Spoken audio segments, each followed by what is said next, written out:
Number 5. SCP-1048. Do you remember your childhood teddy bear? What did it look like? Did you wish that it would walk around with you and play with you? Well, this SCP might have been exactly what you were looking for. Just be thankful that you didn't actually have this toy as a kid. SCP-1048 is a small teddy bear around 33 centimeters in height. There doesn't seem to be anything differentiating it from a regular teddy bear except for one thing: it can move on its own. It walks around and communicates through a small range of gestures. Affectionate and endearing to people it encounters, it likes to give people little hugs on the leg, likes to dance and jump in place, and it's been known to draw childlike pictures. Direct communication has yet to be successful, and although it will answer yes or no questions, it will not react to lines of questioning about its nature or its origin, nor will it use its artistic abilities to communicate anything beyond showing affection. Seems pretty cute and nice, right?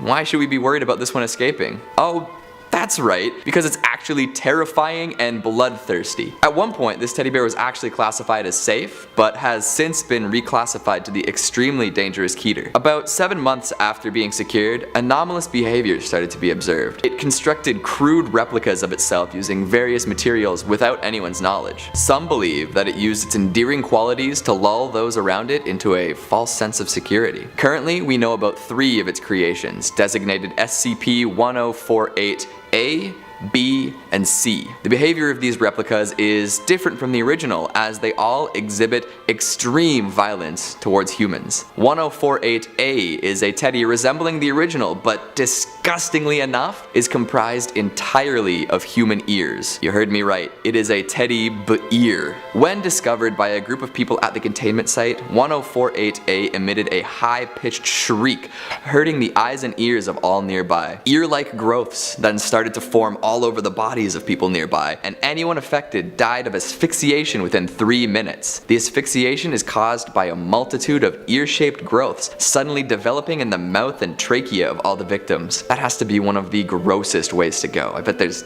tiny little earwax in there too. Ugh. 1048C is a little guy made up of rusted metal scraps that has been witnessed killing and maiming multiple Foundation members. A report from a doctor on the scene stated, "I cannot stress this enough. The damn thing jumped through those poor people. A rusty scrap bear blasting through your chest cavity. Yikes." I don't even want to discuss 1048B as it is so extremely disturbing, like seriously. The information about this one is actually being withheld from survivors of this incident that are undergoing therapy because it's believed to be something that will be highly detrimental to their recovery. The link to this SCP is in the description, so if you're still curious, you can read it yourself, but don't say I didn't warn you. As of right now, 1048 and its counterparts are nowhere to be found, but it is suspected to be somewhere within Site-24. Let's just hope that it doesn't sneak its way out and find more materials to work with. I'll leave this one with one more quote from Dr. Carver. "This is not a joke. We have no idea what SCP-1048's full capabilities are. Who knows how many of the damn things are out there by now." Number 4.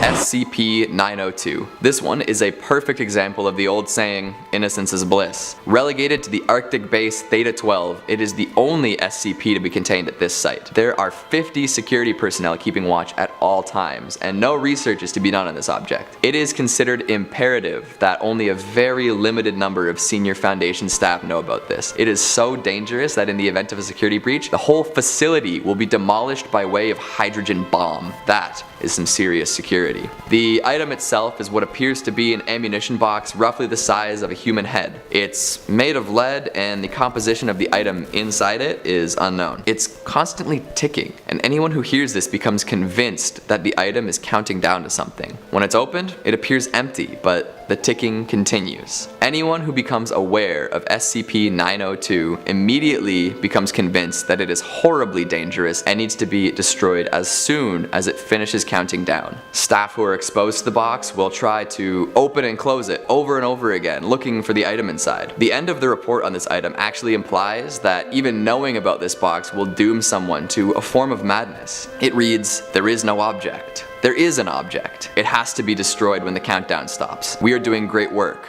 We have to be stopped." Looks like the box has already implanted its mind hooks firmly into that report writer. Suppose that means that I've been exposed to this box as well. And now that I've made this video, so have you. Can anyone else hear that? That ticking? Oh, it can't be me, I'm wearing a digital watch. I mean, we should go find that box. Who's with me? Number 3, SCP-4480. I always knew that snake oil salesmen were trouble, but this SCP brings it to a whole other level. SCP-4480 is a humanoid entity able to adjust its appearance and produce identification at will. It is known to have had influence over many bureaucratic structures throughout the world, including the Foundation. 4480 is always selling patent medicine, homeopathic remedies, and mercurial substances with dubious medical value. So, like I said before, a snake oil salesman. The gender, sex, race, height, and other physical attributes of this disgraced doctor can vary based on the context of its location. I guess that means that it could very well become an Instagram influencer, hawking hair tonic and skinny tea. It will spend most of its time dormant, during which it travels to locations known to be suffering from epidemics, disease, addiction, and mental illness. Almost always, it will head to disease vectors like factories, shipping centers, or between offices and other bureaucratic structures. Often these places are where individuals sacrifice their physical and mental well-being for perceived economic and social gains. Once there, it will offer medical services to the individuals, sometimes helpful, sometimes harmful,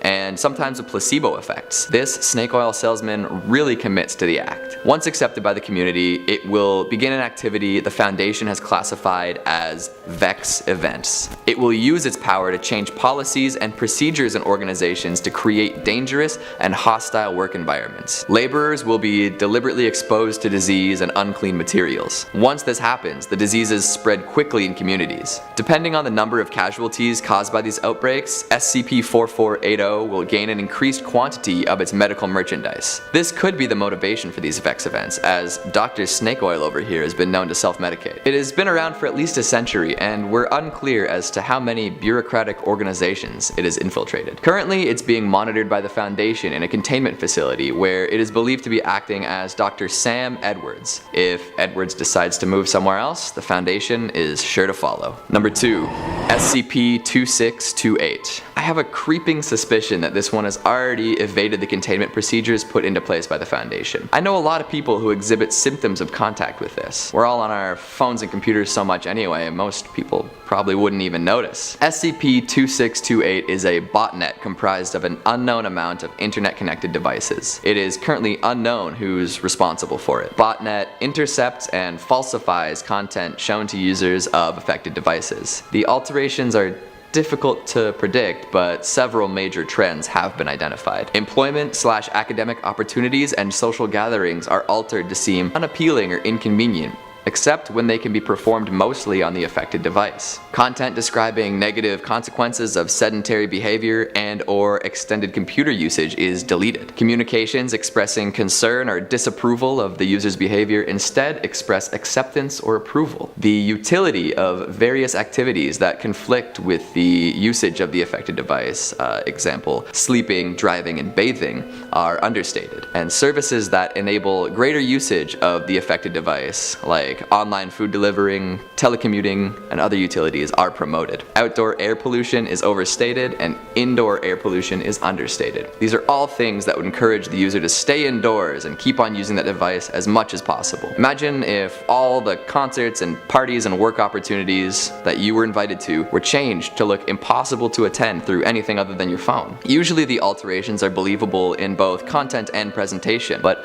they do become more dramatic when the device is in use for an extended period of time. These phones are sucking people in and not letting them go. I wouldn't be surprised if it were actually brainwashing and staging people for further manipulation. Matrix, here we come. Heavy use of the infected device actually seems to heighten the mood of users, and there are severe withdrawal symptoms when one is forced to use uninfected devices or perform other activities. Modern addiction at its finest. Devices infected with SCP-2628 may be destroyed or kept for study as necessary, and any civilian known to have used an infected device is given amnetics and a replacement device. Somehow, these measures just don't seem like enough to stop the spread of this botnet. We all know how fast things can go viral. Number 1, SCP-2006. Before we can get into this one, think of the absolute scariest thing you can. Losing a family member, nuclear war, Lovecraftian outer gods. Have you thought of something? Good. Keep that in mind as we proceed. SCP-2006 is an anomalous spherical entity roughly 50 centimeters in diameter when in its default state. It has stated that its goal is to cause feelings of fear and or horror in as many humans as possible. It can change into any form while pursuing this goal, altering its shape, mass, volume, density, chemical structure, voice, and more. The extent of these abilities is unknown, but assumed to be unlimited. There is no way to damage it. Every month, it must be shown at least one new, extremely low quality horror or science fiction movie containing horror elements. All interaction with SCP-2006 must confirm that it continues to believe that said works demonstrate a superb grasp of horror. All staff coming into contact with it must also take an acting course with a focus on expressing fear and surprise. This is because it will attempt to startle and or scare any individual that it comes in contact with. After it's been satisfied with the fear being exhibited by personnel, it becomes affable and friendly. Even with its goal being to cause as much fear as possible, it's not so good at judging what people are actually scared of. It's constantly searching for new methods, thus the bad horror movies. It loves taking the form of various entities and villains from horror and sci-fi movies it has witnessed. Are you starting to understand why it only gets to watch really bad, not scary horror? The site director at Site 118 issued a memorandum regarding SCP-2006. I have been getting reports of some of the lax behavior regarding SCP-2006. Many personnel have been heard laughing at SCP-2006 during surveillance when it watches a new movie or when it attempts to scare individuals. Some personnel have been heard questioning why SCP-2006 is classified as a Keter entity. I am here to remind you that a Keter entity is a Keter entity, regardless of how innocuous it may seem. No, SCP-2006 is not a rampaging demigod, nor is it a regenerating super lizard. However, it possesses the same level of danger as any other Keter that the Foundation has contained. Think of SCP-2006's purpose. It wishes to scare people. Imagine what would happen if SCP-2006 broke containment and found out what really scared people. Imagine if it saw the horror and fear of war, or the concepts of paranoia or phobias common to each and every human being. Imagine if it found the true horror of a nuclear holocaust or an XK class scenario. Now, couple that with an entity that possesses shape-shifting abilities with no known limits, and you'll understand why it's classified as Keter. So think back to what I had you imagine at the beginning of this entry. If 2006 were to escape, it would likely find you one day and enact the very thing that frightens you to your core. And once it comes across the more existential fears inside humans, oh boy. Starting us off at number 5, we've got SCP-439. Who here is a fan of the worst torture imaginable? I don't know about you folks, but being immobilized and subjected to immeasurable pain is not exactly my cup of tea. No judgment, everyone's got something, but stick with me and I'll introduce you to an SCP that will make your skin crawl like never before. Actually, I don't know if your skin could crawl after this one's done with you. SCP-439 is a grayish earwig that loves to crawl into the mouths of sleeping humans, all the way down into their lungs. If encountered while awake, it presents no more of a threat than a normal earwig. However, once this thing climbs down a sleeping person's trachea, it will settle in and subject you to a world of hurt. The first few hours after waking, the host will complain of chest pains and shortness of breath, followed by abdominal cramping. This tightness in their chest will worsen and a fever will rise until the host is incapacitated. At this point, the host will develop a disorder that's usually genetic and promotes additional bone growth into people's muscle tissue. This happens very rapidly and is extremely painful, often with bone spurs protruding through the host's flesh. The host will then seek shelter in a dark, enclosed space like a heating duct or a cupboard. In the first 3 days, without treatment, the host will become completely withdrawn and immobile due to pain and difficulty breathing. This is the final stage of the transformation on the host's journey to becoming a bone hive. Let that phrase sit with you for a moment. Bone hive. Okay. The host then enters the fetal position and their skeletal structure shifts until they are roughly spherical in shape, while new protrusions anchor them into place. Now unrecognizable, they've been converted into a sort of cage to protect their internal organs and the bustling new earwig colony within. The earwigs will preserve little bits of the brain and digestive tract to ensure that these organs still function, and they actually use the host's intestines to process materials into a nutritive slurry for the colony. The queen will produce between 20 20 and 30,000 offsprings as workers, drones, and warriors, just crawling around inside your bony body. Eventually a new queen will emerge and the colony will burst forth from the hive in search of a new host. And when I say burst, I mean they'll actually tear their way out. All but the queen will die over the next little while, and then the host will eventually starve to death. Yes, the host is actually still alive while all of this is happening. Experimentation suggests that they're actually still semi-conscious during the process as well, which a fate worse than death, to say the least. Filling out our number 4 slot, we've got SCP-3199. Colloquially referred to as eggheads, these are big, weird, bald chickens that could very well end the world if left unchecked. These giant humanoid fowl clock in at around 3 meters tall and weigh almost 800 kilograms when fully grown.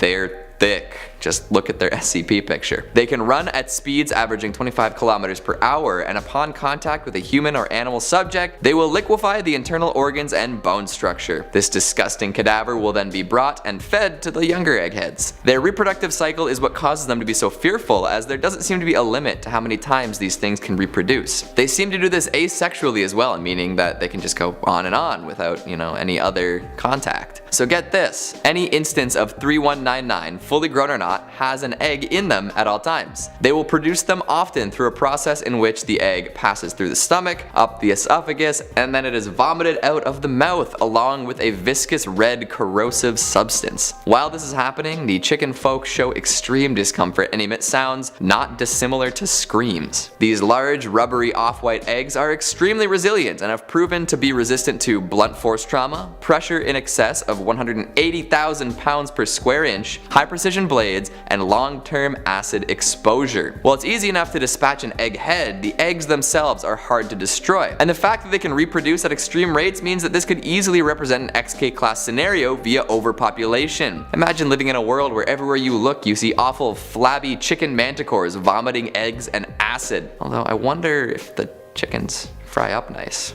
That could be useful. Coming in at number 3, we have SCP-4616. This one's kind of an odd one, even for an SCP. It's a humanoid entity with superhuman strength and speed, and it actively avoids and destroys any and all surveillance equipment, meaning that nobody has actually acquired any high-resolution images or video of it. Hangs around farmhouses with properties that include wooded areas. It'll chill out at the edge of the woods during the day and wave with its right hand at anyone present, but it'll retreat into the woods if approached. At night, it leaves the woods to inspect the farm. During these expeditions, 4616 will actually do useful farm work. It'll rearrange objects and sometimes damage property and livestock. It will also bang and scrape on the farmhouse trying to gain entry. Any farmhouse resident who's outdoors during the nocturnal excursion will be abducted by the beast. Never taking more than one person during any given night, it will then drag their victim into the woods. Anyone who attempts to leave the property will be abducted as well. In fact, if anyone other than the farm's residents attempt to enter the property, they'll be beaten to a literal pulp. Yes,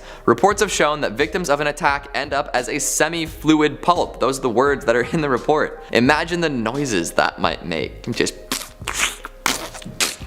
if the farmhouse that it's monitoring becomes empty or otherwise defunct, it will move on to the nearest wooded farmland and begin again. For the longest time, abductees were never recovered from the woods once abducted. However, more recently a ring of 37 oak saplings appeared on the lawn of a Foundation monitored farmhouse. At the base of each tree was what appeared to be a freshly dug grave, and inside was a well-preserved human body. Acorns had been implanted in the victims while they were still alive, and the tree was allowed to grow within them, developing a complex network of roots deep into their bodies. It's unclear as to how long the victims were alive with the trees growing within them. For now, the Foundation is staffing the current farmhouse with D-class personnel with agriculture experience, cycling new members in via hidden tunnel. They're expected to return to the farmhouse by sunset and remain indoors until sunrise. They've noticed that 4616 has become a little more aggressive though. Coming in at number 2, we've got SCP-1155. More cursed graffiti, call the street sweepers. 1155 manifests as a work of street art depicting the form of a humanoid owl creature. It has sinewy forelimbs, claw-like hands, and often tends towards a predatory stance with eyes that seem to follow the viewer,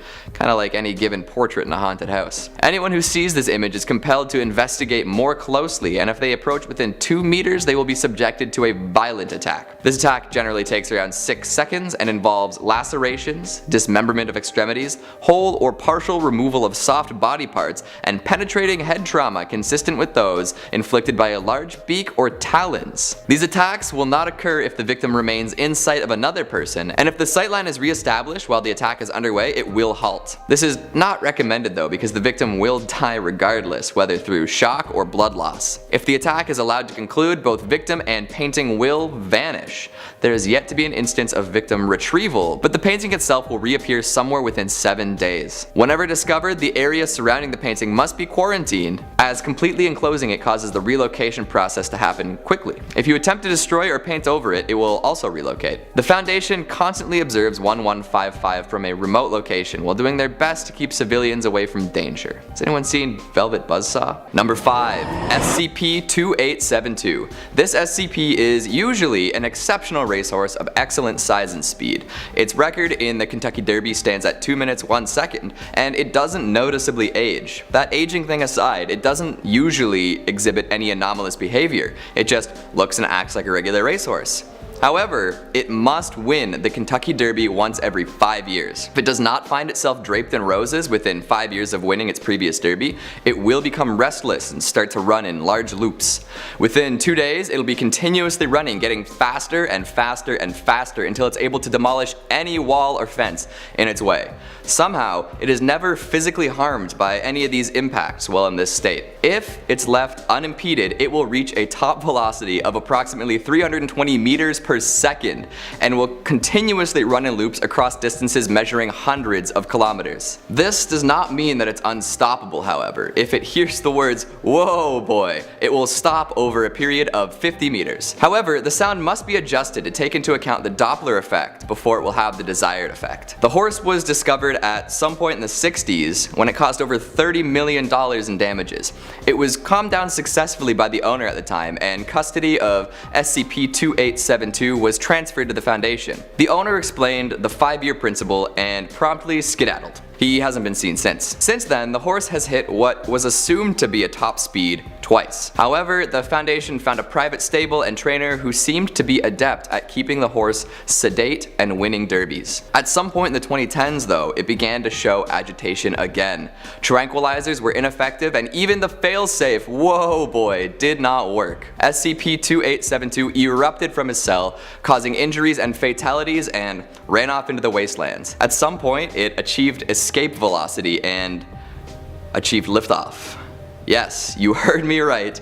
The horse ran so fast, defied gravity, right out into the solar system, out of our atmosphere and off into space.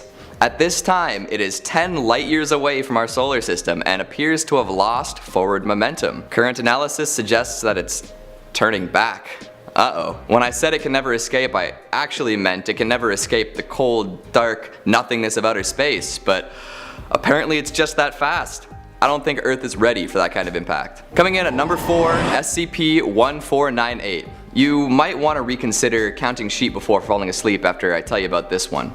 SCP-1498 is a collection of 30 autonomous bundles of phone cords and handsets assembled in such a way that they resemble sheep. These twirly corded creatures constantly wander around their containment chambers, ringing away every once in a while. If someone answers the phone or attempts to use the handset, they will hear 3 rings followed by a voice identifying themselves as an operator of the One Eye Roy Collective. The operator will instruct the subject on various dreaming options and make suggestions for enhanced dreaming experiences.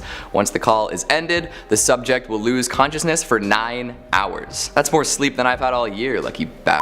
When they awake, the subject will claim to have experienced the exact dream they ordered. They will likely want to reuse the phone immediately. If someone uses this service repeatedly, the experience changes their bodily and mental state, and not for the better. They will want to sleep as often as possible and prefer to use the SCP to select their dreams. While they're sawing logs, parts of their skull will begin to be replaced by telephone parts. Sometimes this manifests through the coughing up of telephones, cords extending into their esophagus, wires growing in place of their hair, ringing devices being found in their ears, and their voices actually being replaced with dial tones. Doesn't sound like too much fun if you ask me. Imagine if these sheep were just out in the world, luring people in with a cure for insomnia and then replacing their body parts with phone pieces. I'm sure some folks would even do it voluntarily. knowing the risks. Eventually, a whole rotary phone will assemble itself on the subject's head, and then they will display the same intelligence as instances of SCP-1498. There have been no cases of human intelligence being restored in such cases. Hope the dreams were worth it. Coming in at number 3, we have SCP-4276. These next couple entries are particularly nasty insects who could very well be indistinguishable from their regularly occurring counterparts. Fair warning, you may never want to leave the house again. SCP-4276 is a tribe of insects similar to what is commonly known as the cuckoo wasp. They have many similarities, including kleptoparasitic breeding habits and structural coloration. However, this SCP can manifest in many more colors and has been known to grow larger than the non-anomalous variety. Its behavior is hard to distinguish from the average cuckoo wasp, save for an ability to grow to maturity much faster. Instead of hosting its larvae in eggs, SCP-4276 will introduce the baby bugs to both living and freshly killed animals. Yeesh. Recorded instances of this behavior have been found in 4 white-tailed deer, 2 desert cottontails, 1 red fox, 1 black bear, 1 German shepherd, and get this, 4 human males. Yup, those nasty will burrow into living humans. Is anyone else feeling itchy? The colony was originally discovered at the cottage of a hunter where wasps had infested the lodgings and burrowed into a man and 3 guests. Once they're ready to hatch, they burst forth from the flesh, leaving small holes all throughout the host. The colony was controlled with smoke and brought under the Foundation's custody, thank goodness. While researching the behavior of these horrifying insects, it was discovered that hatching and maturation can be accelerated through the use of noises exceeding 90 decibels or irregular or extreme illumination, sometimes a combination of both. This became all the more horrifying when another instance was introduced at the local high school's prom. Loud music, flashing lights, you do the math. Foundation account details a student being so full of these rapidly growing wasps that he exploded. It's like becoming a human hive. Now we know there's more than 1 colony, and they may not all be under Foundation custody. Excuse me as I go douse myself in gasoline. Coming in at number 2, SCP-775. If that last one gave you the heebie-jeebies, prepare yourself, because this one isn't any better. 775 is a variety of tick, significantly larger than most regular ticks. Most unengorged adults end up being around the size of a nickel. And if you've ever seen a normal tick, you should know that no tick should be that big. None. None of them. In addition to being huge, these ticks are resistant to crushing, cutting, and tearing, so anything you could do to kill a normal one won't be so effective here. Plus, they move fast. They're also capable of flattening themselves down to 25 millimeters to escape during tiny gaps and actually damaging concrete over time. These abilities would make any tiny bloodsucker extra awful, but just you wait, it gets way worse. Blood isn't the only thing on the menu, as these ticks inject an enzyme that liquefies other tissues. Bone, blood vessels, fats, all food for these buggers. The thing that they don't target is actually skin tissue.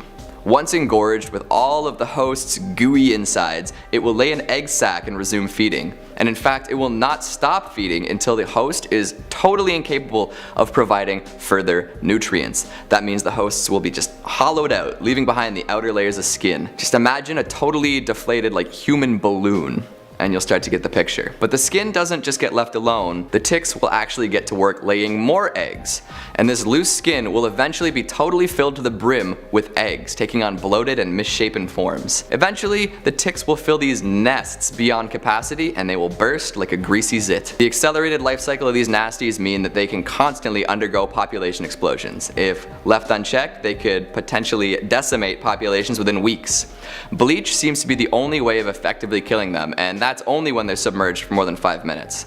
Foundation really has their hands full containing these ones. And lastly, number 1, SCP-2316. Before you continue watching, please confirm that you do not recognize the bodies in the water. It is extremely important that you do not recognize the bodies in the water. This SCP is a cognitohazard, meaning that just knowing details about it can cause you to fall under its effect. Even though its escape is not likely to ever happen, knowledge most definitely will be shared at some point, like right now, and this compounds the danger. It manifests as a group of human corpses floating at the surface of the water in a lake. The lake has been quarantined and fenced off and is constantly patrolled by guards with no knowledge of this SCP. The identities of the bodies cannot be shared due to the risk of cognitive damage, and the DNA tests have proven inconclusive. Remember, you do not recognize the bodies in the water. While they do appear as individual instances, it is theorized that the bodies may actually be an entity comprised of a collective consciousness. Those who have viewed it or are aware of its nature believe that the individual instances are human beings that they recognize, typically from their childhood. Attempting to come in contact with these instances will cause other bodies to appear. Additional instances serve to reinforce and add to the strength of the cognito hazard, which compels affected individuals into the water. Individuals who enter the lake this way are lost, and none of them have ever been recovered. No, they are not just going for a swim. One last time, you do not recognize the bodies in the water. Or do you? Kicking us off at number 5, we have SCP-860. Now, some doors are just meant to remain shut. Nowhere is this more apparent than within the pocket dimension SCP-860 brings into existence. The SCP itself is a dark blue key that looks like any other key. At random, a series of numbers will appear on it, representing coordinates for somewhere in the world. So far, the coordinates have marked out locations in Germany, England, and at a Foundation site.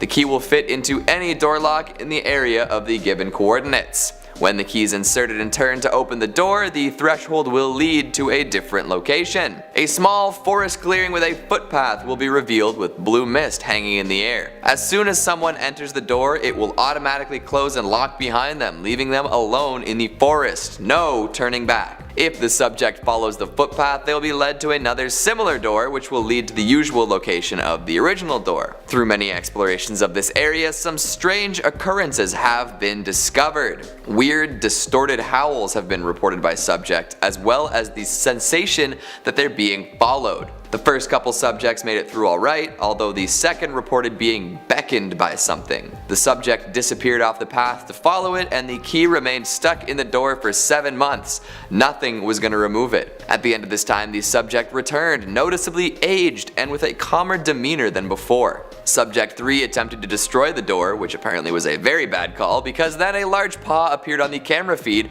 and no one's heard from them since. In the most recent exploration following that one, the mist actually appeared red instead of blue, and the path changed from dirt to cobblestones and also became forked. The man was hunted by whatever had been stalking the pines up till this point, and before audio cut out, a strange noise was heard. If you take the clip and play it backwards, you hear, "I see you." What the motives of the creature are, I cannot claim to know. What I do know is that it's big, strong, creepy, has yellow eyes, and is able to kill humans. If it escapes the anomalous doors, it can and likely will wreak havoc. Coming in at number 4, we have SCP-3312. This memetic agent exists under the false identity of a fan website. It sneaks its way into people's lives and makes them compulsively consume products, media, and content related to various fan bases. The most notable fan base related to 3312 involves furries, a tale as old as the internet. However, the anomalous effects will only take hold of those with no prior involvement in the furry community. So upon being exposed to the memetic agent, folks will display a heightened interest in anthropomorphic characters in mainstream media. Sonic the Hedgehog, anybody?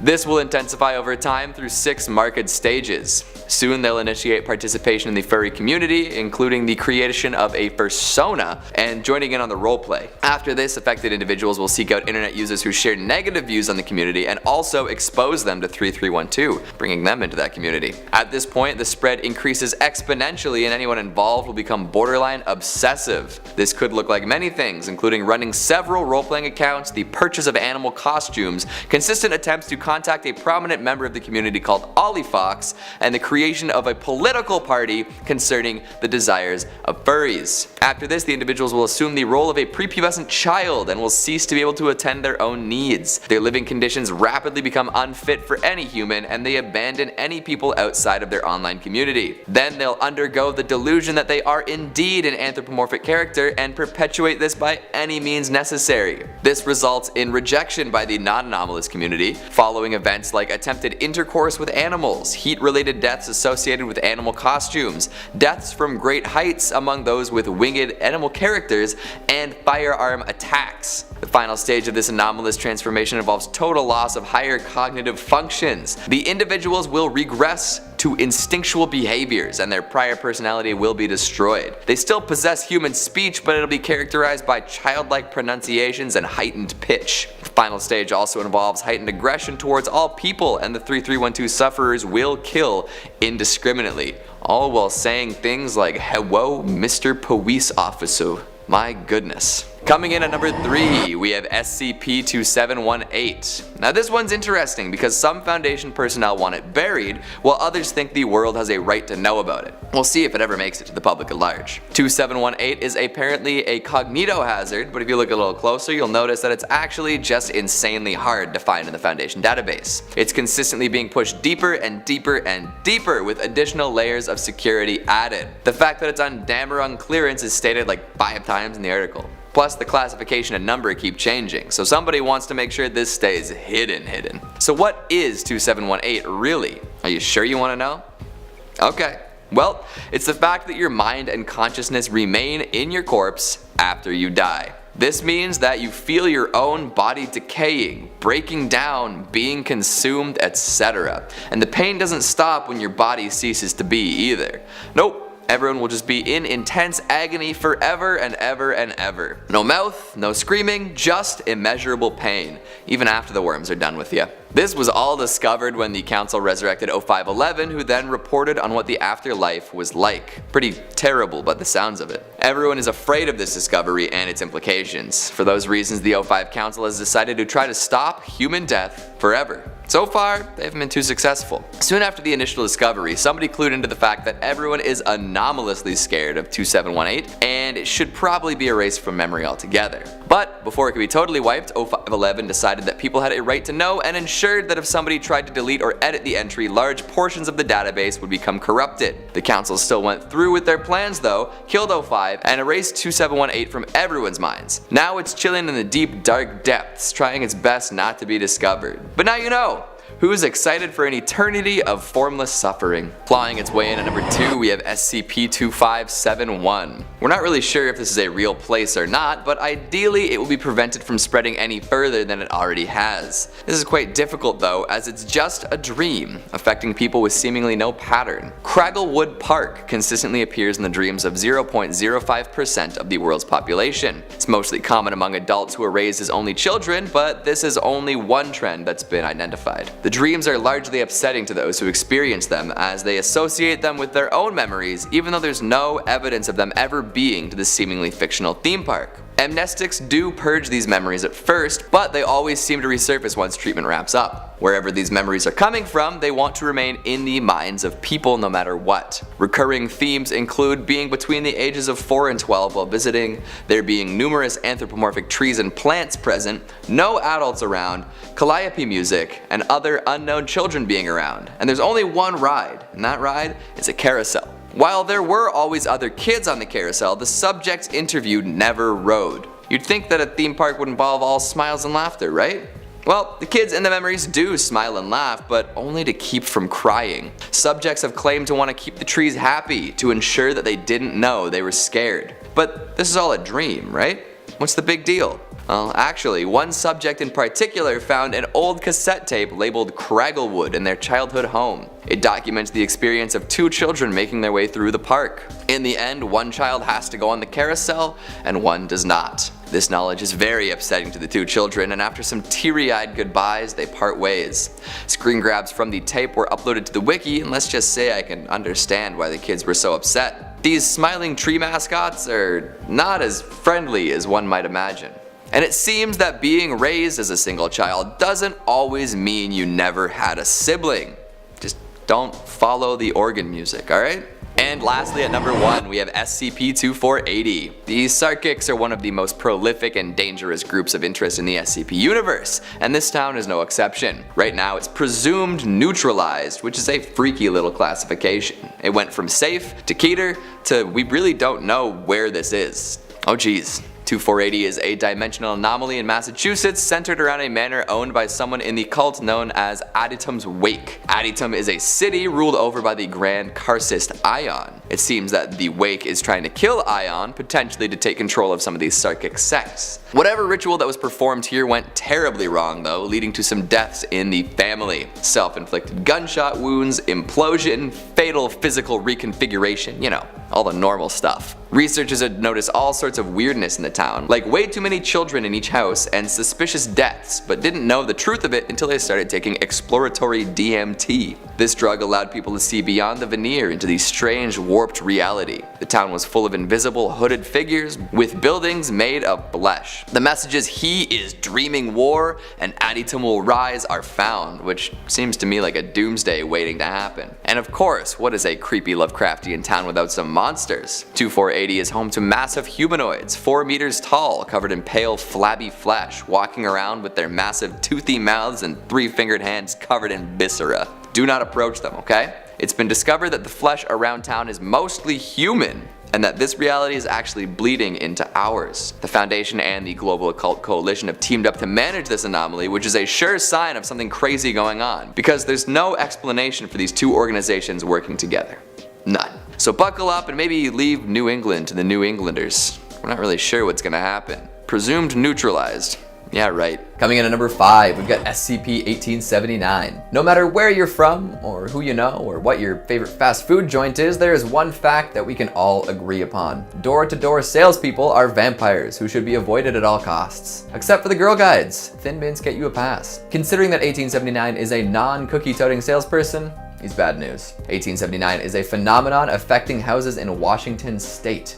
It only affects interior doors, which is a terrifying prospect, and you'll see why in a second. If someone comes within 2 meters of an affected door, they will hear knocking coming from it. This knocking will continue until they answer. So this salesperson's already in your house, and you can't use that door until you deal with what's behind it. When you answer it, you'll be accosted by a male humanoid trying to sell you a product. And the product in question is always vastly different and kind of weird. It's not very often that it's something anybody wants or needs. He'll dramatically explain the purpose and appeal of his wares, often while cornering whoever was unfortunate enough to find them in their home. His explanations are not often effective, and his sales pitches usually use underhanded techniques. Once he's explained all he needs to explain, he'll offer a price. But the price never really consists of money. No, it's usually something detrimental to the health of the subject. And if you don't accept and buy right away, he will raise that price. Talk about a hack. 1879 is so persistent that they absolutely refuse to leave you alone until you buy. And sure, you could try to kill him, but he'll just come back later with a vengeance. You might be thinking, well, it can't be that bad, just buy the crap and send him away. Well, you might want to reconsider your purchase depending on the price. One pitch was to sell a red rose, with the price being your heart. When purchased, he takes your entire cardiovascular system. Whoops. For the price of some sugar, sweetie, 220 bananas could be yours. But now all the candied goods in your house are gone, and you're stuck with Donkey Kong's banana stash. Now, one sale was particularly strange. He sold a thermonuclear explosive for the price of his customer's soul, but he only took their Aretha Franklin albums. Coming in at number 4, we've got SCP-1057. Scared of sharks? Who isn't? Those things are dead in the eyes, man. Well, what if you can't even see their eyes? Or any of the shark parts one would expect from a shark. Then you're in trouble, aren't you? 1057 is an animate empty space 5 meters in length in the shape of an adult tiger shark. It doesn't appear to have any mass, but it displaces water around it somehow. Thanks to a refractive index approximately that of air, it's partially visible in salt water, and its anti-shadow is visible under bright light. Foundation researchers have done experiments where they inserted objects into its body and found that truly nothing is actually there. These experiments have really pissed off the shark though. It acts more or less like a normal tiger shark, and anything it eats disappears. Originally, it was captured in a public pool after killing 2 swimmers, mutilating a lifeguard, and causing a panic that ended the lives of 5 more. Man, I used to teach swimming lessons, and let me tell you, some kids are afraid of invisible sharks in the water. I just would have never expected to actually get attacked by one. After the attack, a document was found pinned to the pool's bulletin board. It read, "Panic means that the idea of a shark could be more dangerous than an actual shark. It can even be more dangerous than no shark at all. Are we cool yet?" Those damn artists and their pseudo-intellectual shark attacks. Better watch out, better watch your back. Coming in at number 3, we've got SCP-583. While not explicitly dangerous, this SCP would make it impossible to enjoy or understand any media of any type, which is an especially scary prospect for me considering what I do for a living. 583 is a mini DV videotape made of transparent green plastic, also known as "it looks super sick." The first 12 seconds of footage on the tape are blank, and then playback of a recording of Sesame Street Live begins. Oh, the horror. And there's no sound in the recording. Around 3 minutes in, an actor starts choking and tries to get out of his costume. He dies, and then 3 more actors do the same. At 3 minutes and 31 seconds, the recording stops and the rest of the tape is blank. Disturbing, right? Well, the anomalous qualities have yet to show themselves. After watching the tape and viewing the first actor die, viewers will suffer from a perception disorder. To them, every character in every piece of media they consume from then on will die in a similar fashion, through asphyxiation. Everyone chokes and dies within a 3-minute time period, and that 3-minute time period is pretty loose too. Short things like jokes will even be hijacked by a quick and anticlimactic death. Wow. So why did the chicken cross the road? Who cares? Halfway across the road it fell over and choked and died. Imagine living like that. My brain would collapse. Coming in at number 2, we've got SCP-3887. Remember having an imaginary friend? Well, sometimes they don't go away.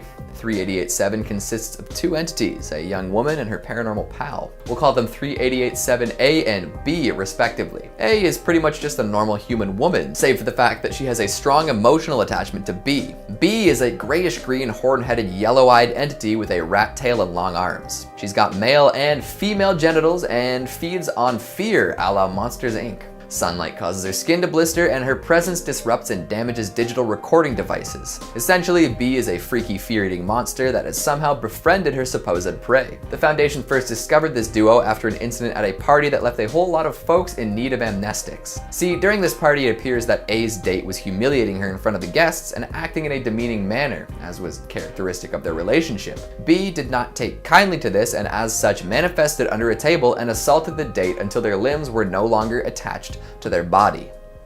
Ouch. This scared the hell out of A and sent her into a state of shock. Following containment, A's fear levels went way down as stresses of daily life seemed to disappear. This caused B to starve to a degree and lash out at Foundation members. Through this, they learned that there are more creatures like B out there, and they're feeding on the fear of children. So I suppose even if B doesn't escape, there's quite a bit to worry about. And lastly, at number 1, we've got SCP-1533. This is a whole collective of entities that do their best to look and act like humans. They manifest at different kinds of social gatherings, from raves to house parties to book clubs. They're not known to organize events that rely on folks already knowing each other, like family reunions or birthdays though. The individuals that make up 1533 have the ability to mimic people they interact with, and these new traits enter a database of sorts which any instance can access. Each instance chooses a personality type and uses the learned behaviors to perform a certain role. Over time, they've become more socially competent and have actually been able to model more persuasive personalities. It appears that there's a natural selection of sorts going on, with good and useful traits sticking around and negative ones being discarded. Through doing this over and over, the group has become very alluring, but dangerous. Beyond just gathering data, 1533 seems to exist just to exercise its power of manipulation on people. By inflicting emotional and physical harm on subjects through the use of charismatic personalities, they seem to compete with one another to see who can emotionally dominate the most event-goers. This could look like challenging a target's self-identity by persuading them to agree with obscene, untenable points of view, or by convincing them to do something embarrassing and then ridiculing them. The more wins they score this way, the more status they seem to have in the 1533 circle. It's a very strange economy, like a big group of mysteriously manifesting con artists who trade in tricking people for fun. I feel like I might have met 1 or 2 of these entities out there. Starting us off at number 5, SCP-525. Name 5 things you would never want in your eye sockets. Needles, dirt, hydrochloric acid, hot coffee, anything that isn't your own personal eyeball. Okay, well, what about spiders? Eye spiders. Spiders. Oh boy.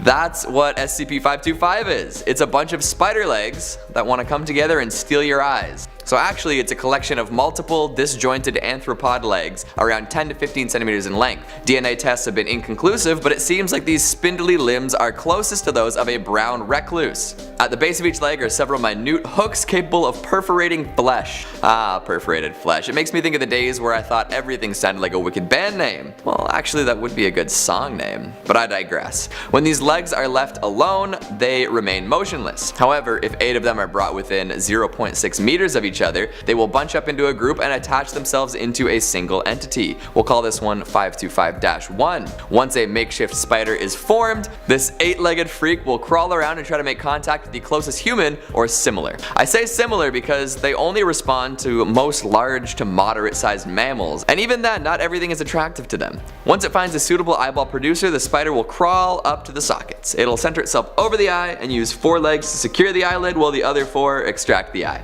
This is done with surgical precision, and 525 will take extreme care as to not damage the eye. Optic nerves are severed and the central retinal vein is sliced. It's all very meticulous. Once the eye is free, 525 will implant the base of each leg into the eye, and if allowed to remain, the spider will lay some eggs in the host's eye socket. Nightmarish. These will eventually sprout into new spider legs, which will then go hunting for more eyeballs. After about 3 weeks, the eye out in the world will dehydrate and the legs will leave to find another. Keep your safety goggles on and maybe consider investing in a space helmet, unless you want the ocular arachnids coming by and snatching your sight orbs.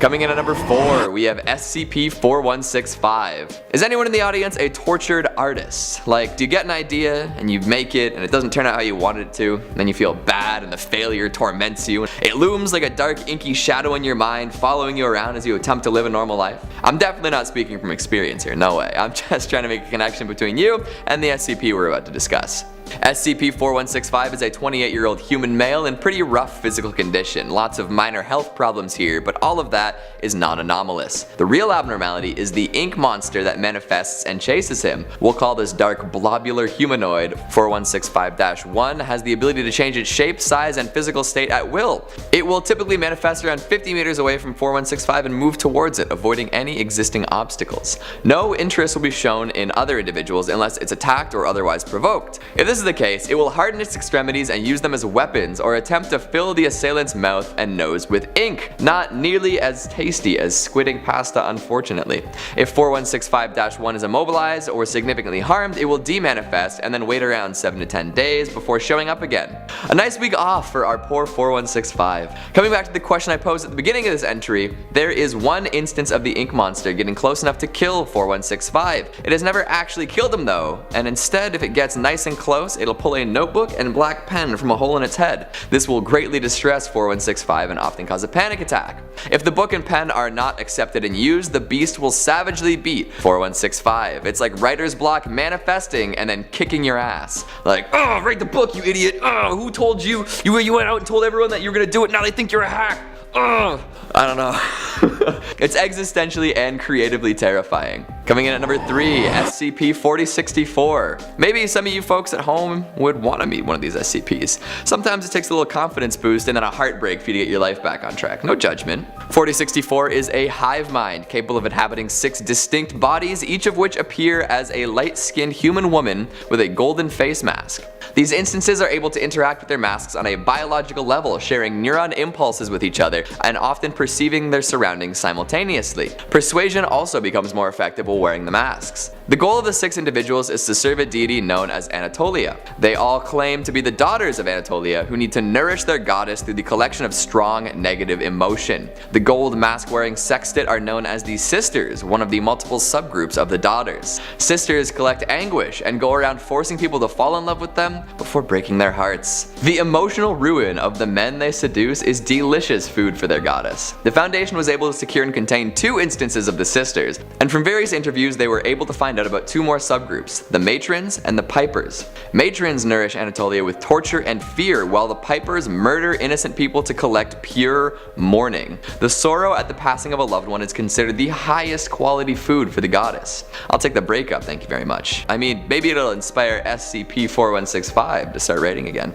Filling out a number 2 slot, SCP-2030. Be careful what you're binging out there, folks. If you don't check the titles closely, who knows what you'll end up watching. SCP-2030 is an anomalous phenomenon that manifests as a television series. The medium through which it manifests changes with the times. Right now, it most often appears on streaming services, while in the past it may have showed up as a DVD or a VHS. There's no reliable evidence of it manifesting before 1993, but there are 38 seasons of programming, which implies that it has been active to some degree since about 1993. 1976. The program's title typically appears as Laugh is Fun, but other variations have been observed like Laugh is Life and Laugh is Laugh. It will often mimic art from other TV series, often causing viewers to watch it by mistake, thinking they're about to watch something less inherently dangerous.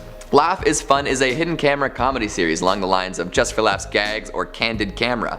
However, the goofs and gaffes being pulled are often strange, violent, and disturbing. Some examples of the pranks I'm talking about would be a husband is skinned alive and stuffed with squirrels and then left beside his wife in bed, or a Margaret Thatcher meat monster falls out of the cupboard and attacks a woman in her kitchen. Individuals subjected to these practical jokes will often react with panic or distress, but as soon as the host of the TV show appears, they become immediately calm. The host, or SCP-2030-1, appears invariably in a three-piece suit with black and white wingtip shoes.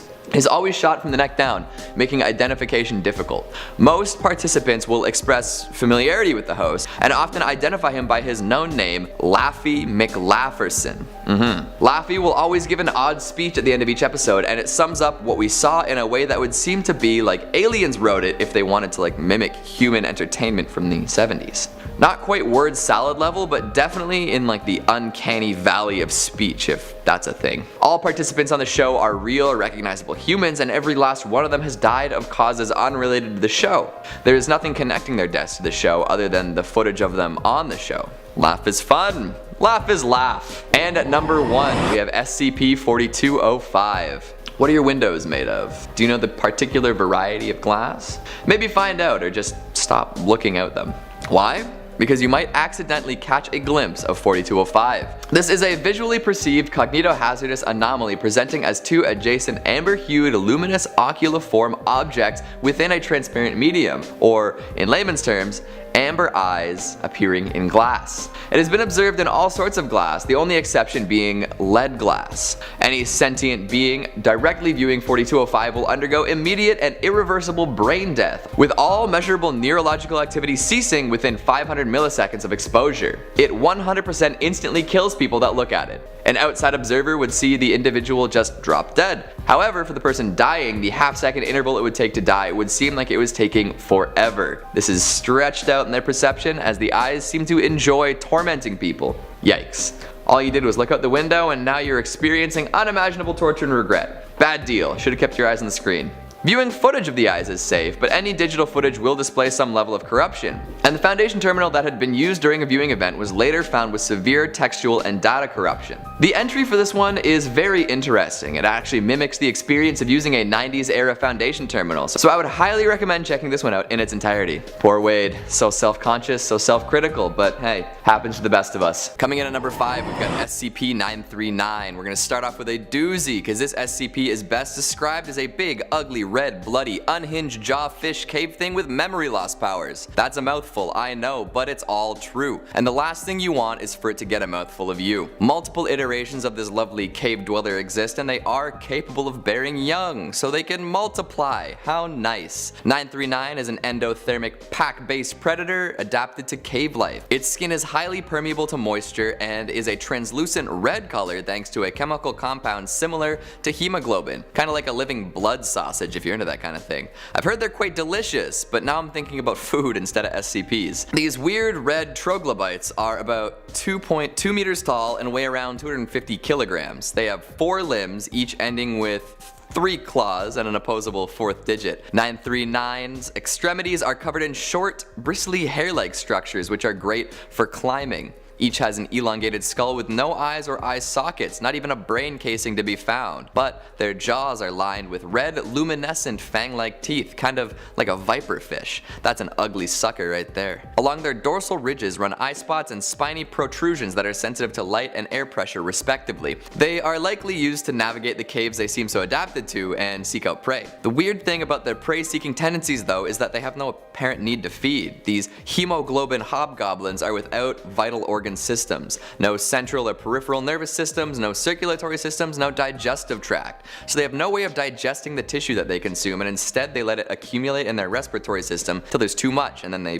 regurgitate it. Nothing sexier than regurgitating festering meat from your lungs, right? SCP-939 is able to imitate human speech as well, an ability that it uses primarily to lure in victims. It will pretend to be distressed with voices so perfectly imitated biometric voice recognition systems can't tell it apart from whatever it's mimicking. When prey is close enough, it will kill with a single bite to the cranium or neck, usually measured in excess of 35 megapascals. Sometimes I think it would be nice to have my head placed in a hydraulic press, you know? On top of all these horrifying details, 939 also produces an aerosolized Class C amnestics of its own accord. No memories will form for the duration of exposure and for an additional 30 minutes after. Terrifying visage, the ability to play copycat, a skull-crushing bite, and memory inhibition. Let's just say you wouldn't want to meet one of these guys while out spelunking. Coming in at number 4, we've got SCP-1313. I always thought math was pretty scary on its own. Through my schooling, I found solace in English, philosophy, media studies, but never math. My brain just isn't wired for that kind of thought.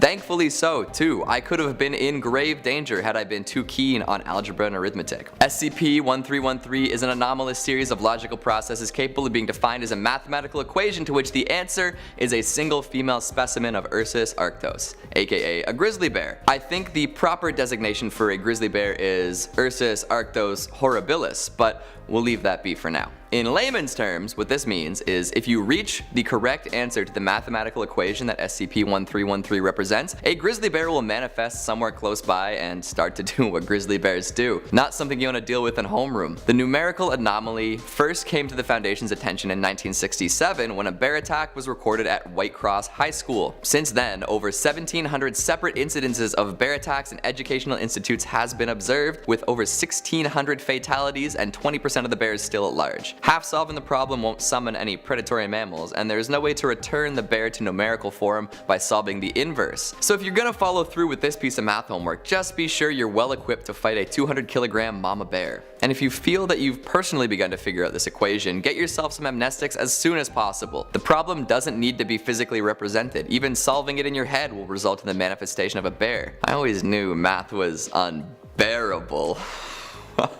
I'll see myself out. Coming in at number 3, we've got SCP-638. Wine and meat. That's the good life, right? Cures what ails you, heals all wounds. Well, if you were to believe SCP-638, then that would be the case. 638 is a male human with a slim build. He's hairless and extensively scarred thanks to a fire that he was found in the remains of. It heals at an abnormal rate, directly proportional to the consumption of raw flesh and wine. Often, 638 will issue demands in the form of 1 or 2 word shouts. In the past, the demands have been things like wine, ivy, olive trees, grass for the floor, freedom, women, live animals, a drum, a flute, and a view of the sky. Apparently this guy knows how to live the good life. If these demands are not met, he will become violent and exhibit short bursts of great strength and speed. He's been known to dent steel, easily lift and throw grown men, break restraints, and shout with great force and volume. These shouts can shatter glass and deafen people, even blowing a steel door off its hinges at one point. Fortunately, these outbursts lead to lethargy if he's left without food and wine, so starvation's a pretty effective behavioral control. This SCP, while obviously physically anomalous, has one ability that stands out above the rest. 683 has a strong psychic or empathic influence over women within a radius of about 20 meters. Any woman within that range will be compelled to be in its presence, and once there will lose all inhibition. This often manifests through intense dancing, jumping, and shouting.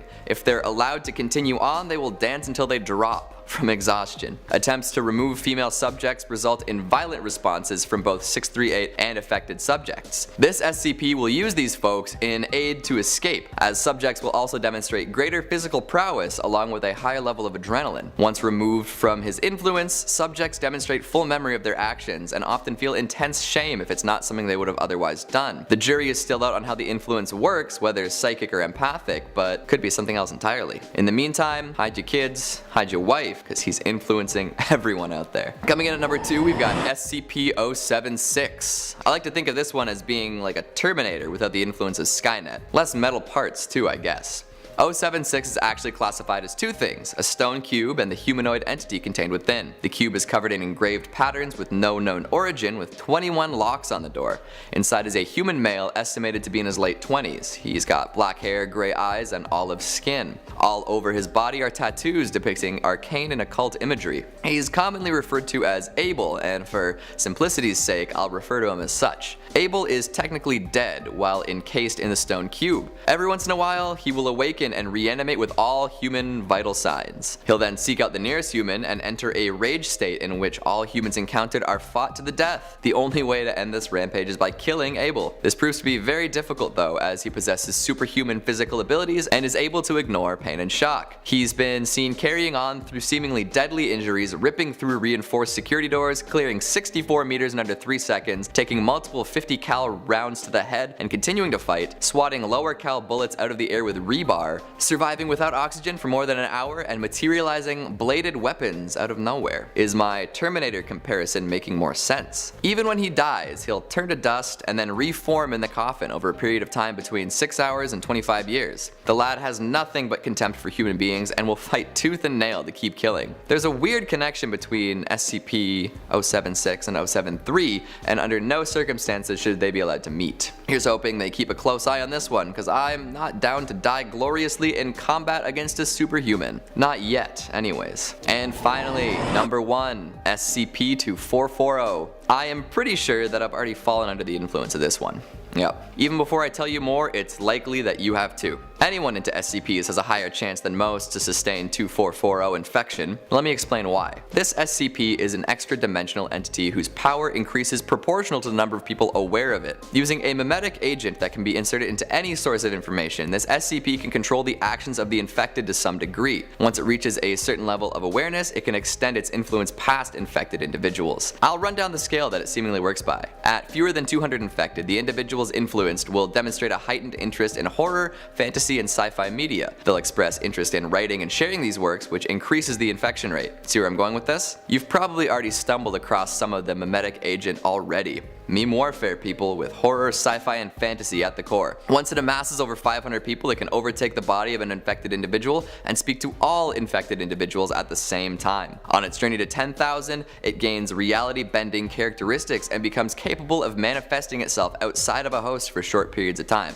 Currently, the Foundation believes this SCP to have amassed over 10,000 people, meaning that it can control up to 1,000 individuals at one time. If it keeps up the exponential spread of the mimetic agent, it could control a projected 1 million people. This would lead to an XK class scenario, as the anomaly would be fully capable of manifesting itself outside of a host. We'd all be subject to its powers, and humanity would fall totally under its control. The Foundation is currently administrating anti-mimetics and amnestics to all found to be connected to this, but it is tough to contain the spread of information. The internet tends to be resistant to censorship after all. An organization known as the Children of God worship 2440 and spread its materials as often as possible. So yeah, I don't know how long we have before this one eclipses the Foundation. Maybe there's Foundation materials already infected by the mimetic. In that case, enjoy what time you have left and prepare to bask in the glory of 2440, our meme god. Seems about right in 2019. Coming in at number 5, we have SCP-1249. Okay, so at first this one isn't gonna seem too scary. It's a cute little fennec fox. Like, come on, it's adorable.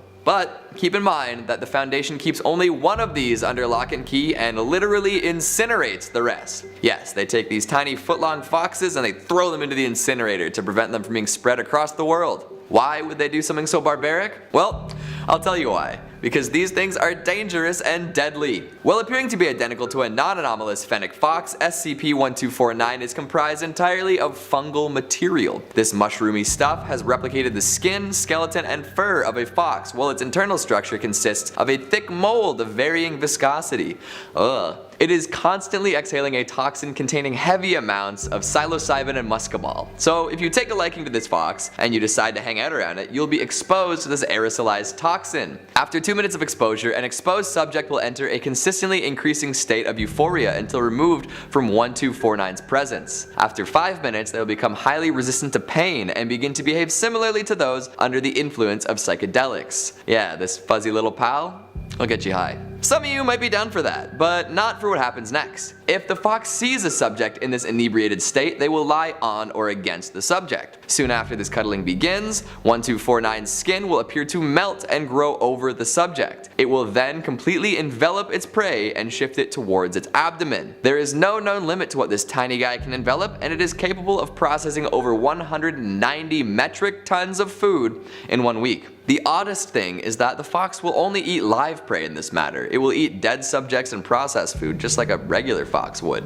So if these adorable little rascals were allowed to roam free, they would weasel their way into the homes of cute animal lovers everywhere, take them on a wicked trip, and then eat them. Sounds like a girl I knew in university.